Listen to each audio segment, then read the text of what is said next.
Alicia? Go. Right. I've also now been asked to talk about the burqas and the situation in France.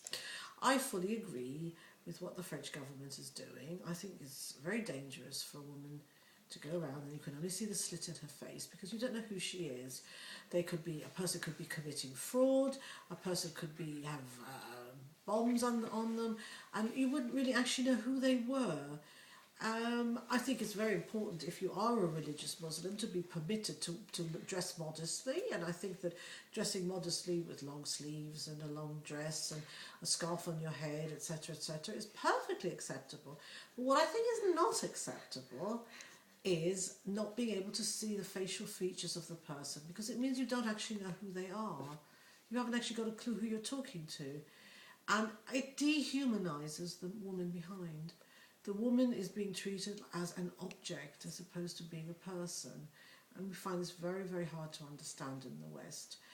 In the same way that if I went to a Muslim country and was asked to cover myself up, I would respect their views.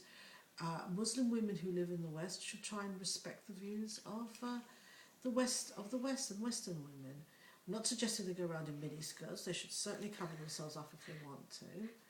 But I don't think it's necessary for them to cover their faces like that because it creates a danger for the general population, and it's also very antisocial, and you can't get to know someone if they're not even allowed to speak.